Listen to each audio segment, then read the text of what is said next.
Assalamualaikum warahmatullahi wabarakatuh. Kami dari kelompok 6 yang beranggotakan Nida Ul Hasanah, Raffi M. Arad, Salma Divya, dan juga saya Tipa Latifah. Adapun video ini dibuat untuk memenuhi salah satu tugas manajemen keuangan dari STIS TMB Bandung. Di video ini kami akan membawakan time value of money atau nilai waktu uang. Adapun agenda materinya diantaranya ada satu, persamaan value of time, metode yang digunakan, perhitungan uang dari waktu, dan juga hubungan nilai waktu dari uang dan kebijaksanaan investasi. Time value of money atau dalam bahasa Indonesia disebut nilai waktu uang merupakan suatu konsep yang menyatakan bahwa nilai uang sekarang akan lebih berharga daripada nilai mata uang yang akan datang, atau suatu konsep yang mengacu pada perbedaan nilai uang yang disebabkan karena perbedaan waktu. Manfaat time value of money adalah untuk mengetahui apakah investasi yang dilakukan dapat memberikan keuntungan atau tidak. Time value of money berguna untuk menghitung anggaran. Dengan demikian, investor dapat menganalisa apakah proyek tersebut dapat memberikan keuntungan atau tidak. Investor lebih menyukai suatu proyek yang memberikan keuntungan setiap tahun, dimulai tahun pertama sampai tahun berikutnya. Metode yang digunakan dalam time value of money adalah 1. Nilai yang akan datang atau future value, 2. Nilai sekarang atau present value, 3. Net present value atau NPV, dan 4. Internal rate of return. Nah, yang satu ini adalah nilai yang akan datang atau future value, yang merupakan nilai pada suatu waktu di masa datang dan sejumlah uang di masa sekarang atau serangkaian pembayaran yang dievaluasi dengan menggunakan tingkat bunga tertentu. Yang kedua adalah nilai sekarang atau present value, merupakan nilai saat ini pada proyeksi uang kas masuk bersih atau net cash flow di masa mendatang. Uang kas masuk bersih di masa mendatang adalah proyeksi hasil investasi. Dan yang ketiga, net present value adalah selisih antara nilai sekarang dari penerimaan dan nilai sekarang dari investasi, disebut net present value. Dan yang keempat adalah internal rate of return, adalah tingkat bunga yang bisa menyamakan antara present value dari penerimaan dengan present value dari investasi. Masa depan atau future value. Nilai uang di masa mendatang atau future value ditentukan oleh tingkat suku bunga tertentu yang berlaku di pasar keuangan. Makin tinggi tingkat bunga, makin tinggi nilai uang di masa mendatang. Berikut rumus perhitungan future value. Untuk kasusnya adalah saat ini seseorang meminjam uang ke bank sebesar 1 juta untuk selama 1 tahun. Dengan tingkat bunga 10%, maka uang yang dikembalikannya ke bank 1 tahun kemudian adalah nilai kemudian sama dengan jumlah uang sekarang ditambah jumlah uang sekarang dikali bunga. Nilai kemudian sama dengan jumlah uang sekarang 1 juta ditambah 1 juta dikali 10%, ditambah 100.000, 1 juta 100.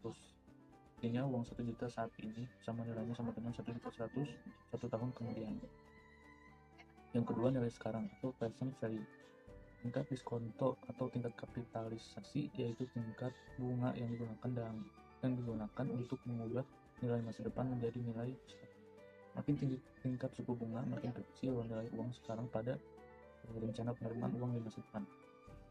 Untuk jumlah uang tertentu ada 2 rumus. Yang pertama ada untuk jumlah uang tertentu dan waktu tertentu. Yang kedua ada untuk jumlah uang dalam bentuk anuitas. Berikut contoh kasus present value untuk jumlah uang tertentu dan waktu tertentu. Seorang menginginkan punya uang sebesar 1.500.000 1 tahun kemudian. Berapa ia harus menabung saat ini jika diketahui tingkat bunga 8% jumlah uang nanti? Jadi 1 ditambah 1.500.000 dibagi 1 ditambah 0,08% bunga. Totalnya adalah 1.388.889. Ini uang 1.500.000 1 tahun yang akan datang nilainya sama dengan 1.388.889 rupiah saat ini. Yang ketiga ada net present value. Net present value adalah suatu keputusan investasi yang membutuhkan dana yang cukup besar untuk ditanamkan pada proyek dan investasi tersebut akan kembali melalui penerimaan berupa keuntungan di masa yang akan datang. Keempat, ada internal rate of return atau IRR. Contoh kasus present value. Contoh kasus internal rate of return. Sebuah proyek dengan investasi sebesar 500.000 mempunyai usia ekonomis 3 tahun, selama 3 tahun memperoleh penerimaan bersih sebesar 250.000 per tahun. Berapa IRR-nya? Jadi contoh tersebut kita bisa cari NPV yang menghasilkan positif dan negatif, misalnya dengan R sebesar 20% dan 20%. Dengan R 20%, total present value atau TPV penerimaan sama dengan 250.000 dikali 2,106 sama dengan 526.500. Investasi 500, NPV 26.500. Dengan R sama dengan 24%. Total present value atau TPV penerimaan sama dengan 280.000 dikali 1,981 dengan 495, 250. Investasi sama dengan 500, NPV sama dengan minus 4.750. Dari ilustrasi di atas terlihat bahwa selisih NPV sebesar 32.250 tersebut setara dengan bunga 4%. Oleh karena itu, untuk menjadikan NPV sama dengan 0, maka dihitung dengan cara interpolasi, yaitu sebesar IRR sama dengan 20% ditambah 26.500 dikali 4% sama dengan 23,39% atau 31,250. Pada perhitungan tersebut ada dua suku bunga yaitu 20% dan 24%. Apabila suku bunga 20% dianggap R rendah dan suku bunga 24% sebagai R tinggi. Dan selisih NPV dapat juga dicari dengan cara sama dengan TPV RR dikurangi TPV RT. Maka untuk menghitung IRR ini bisa dirumuskan sebagai berikut. IRR sama dengan RR ditambah NPV RR dikali dalam kurung RT dikurangi RR. Dari contoh di atas, apabila dihitung dengan rumus ini, akan didapatkan IRR dengan hasil yang sama, yaitu sebagai berikut. IRR sama dengan 20% ditambah 26.500 dikali dalam kurung 24% dikurangi 20% sama dengan 23,39%. Hitungan nilai uang dari waktu. Yang pertama yaitu bunga tetap. Perhitungan bunga ini sangat sederhana yang diperhitungkan dengan besarnya pokok yang sama dan tingkat bunganya juga sama setiap waktu. Walaupun pokok pinjaman pada kenyataannya sudah berkurang sebesar angsuran pokok pinjaman, namun dalam perhitungan ini tetap digunakan standar perhitungan yang sama. Contoh kasusnya yaitu perusahaan akan meminjam uang ke bank untuk membiayai proyek investasi sebesar 10 juta dengan bunga 15% per tahun dalam waktu 4 tahun dan diangsur 4 kali. Maka bunga yang harus dibayar yaitu menggunakan rumus I sama dengan P dikali N dikali I, yaitu sama dengan 10 juta dikali 4% dikali 15%, yaitu totalnya 6 juta. Sedangkan jumlah yang harus dibayarkan yaitu dengan rumus F sama dengan P ditambah I. F sama dengan P di dalam kurung 1 dikali N dikali I tutup kurung sama dengan 10 juta dikali 160%, yaitu hasilnya sama dengan 16 juta rupiah. Perhitungan nilai uang dari waktu. Yang kedua, nilai majemuk atau compound value merupakan penjumlahan uang permulaan atau pokok dengan bunga yang diperoleh selama periode tertentu apabila bunga tidak diambil setiap saat. Contoh dari nilai majemuk peminjaman yang pertama adalah peminjaman selama 1 tahun dengan pokok peminjaman sebesar 10 juta, bunga akhir tahunnya 15% sejumlah 1.500.000 dan jumlahnya sebesar 11.500.000.